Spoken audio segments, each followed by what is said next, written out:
今天为大家带来的是韩国催泪神剧《7号房的礼物》。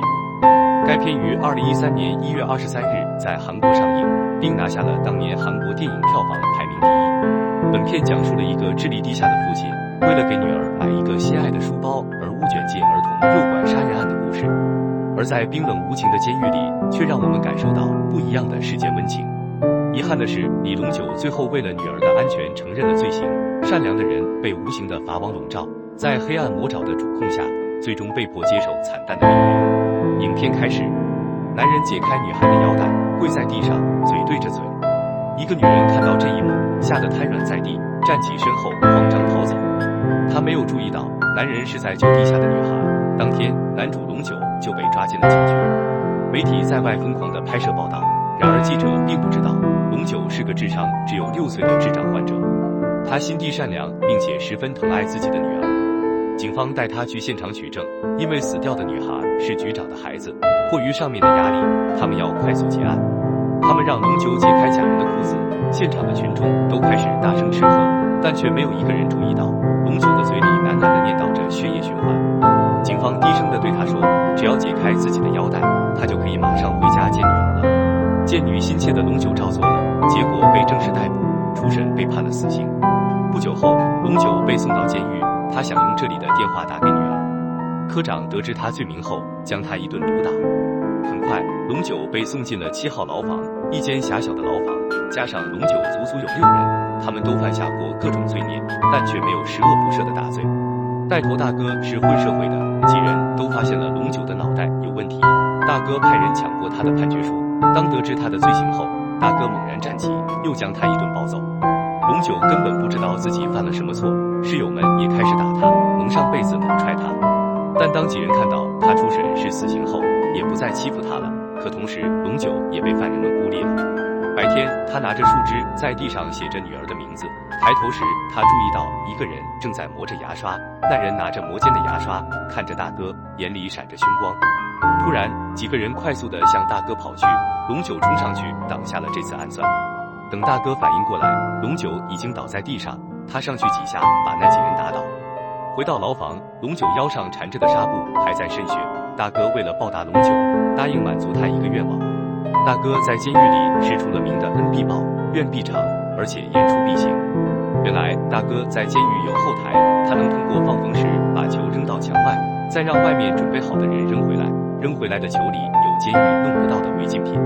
但龙九却说出了自己女儿的名字，他现在只想见到女儿。这下可把大哥难住了，但他言出必行。他用自己的关系在监狱里策划了一场圣歌舞会，女儿一生混迹其中。他们把女孩悄悄地带走，狱友通过一个纸箱子把女孩送到了7号牢房。医生小心翼翼地探出脑袋，看到了墙边的父亲。男人转过头，这一刻他几乎不敢相信自己的眼睛。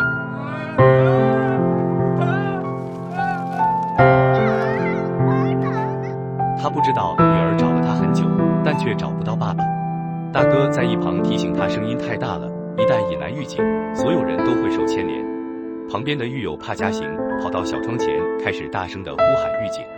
听到声音后走了过来，他本想跟狱警告密，可当看到龙九满眼的泪水，小女孩握着了男人的手指，最终没有说出来，所有人都松了一口气。女孩再次跑到父亲怀里，她还提醒父亲声音要小一点。医生问父亲为什么会在这里，问父亲是不是坏人，父亲只是回答女孩，爸爸没有做坏事。令所有人想不到的是，圣歌队提前走了，医生没能出去，他被遗忘在了7号牢房中。父女2人都很开心，但这可把室友们愁坏了。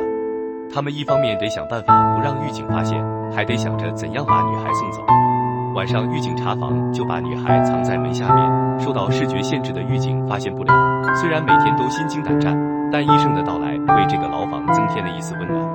这天，狱警突然来查房，医生还是躲在门的下面。谁知狱警打开了地下的门，可此时科长突然出现在窗外，科长却勃然大怒，对他大打出手，并说道：“你杀了别人的女儿，还想见自己的女儿吗？”父女2人被拆散，龙九被送进了小黑屋，而义胜也被送了回去。不久后，监狱一个犯人暴动放起了火，科长冲进牢房去救人，但没想到自己被发疯的犯人困在了里面。而被遣散的龙九看到了这一幕，冲进火海救下了科长。不久后，科长从床上睁开眼睛，医生告诉他，如果不是龙九，他必死无疑。他转过头看向龙九，被烧伤的龙九满脸涂满了药膏。这一刻，科长怀疑了，这个人真的能犯下那样的罪吗？老师带着医生安排了一场特殊的家访。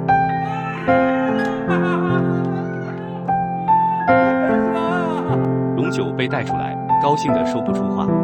但不一会儿，接见的时间到了，看着强行被带走的父亲，女儿不停地敲打玻璃。科长看着这一切，他无法想象这样一个爱女儿的父亲会犯下这样的罪。科长来到医院看生病的医生，医生流着泪说：“我只想见父亲，能不能把我也抓进去？”科长不能回答，他也没法回答。这天，狱警送给犯人一个箱子，是女儿。龙九看到后，紧紧地拥住医生。原来这是科长特意安排的。科长把他叫到办公室，问出了自己的疑惑。他问龙九为什么要杀人，可龙九却不知道怎么回答，因为他根本回答不上来。科长开始调查这个案件，他看着龙九的认罪笔录，疑点来了，一个连话都说不清楚，字都不会写，智商只有6岁的龙九，他怎么可能写出认罪书？他找到局长，要求重新侦查这个案件，但局长不允许，因为死的那个正是他的女儿，他现在需要一个人认罪伏法。面对态度坚决的局长，科长也没有办法。因第2年是选举之年，局长需要这个案子为自己增加同情心造势。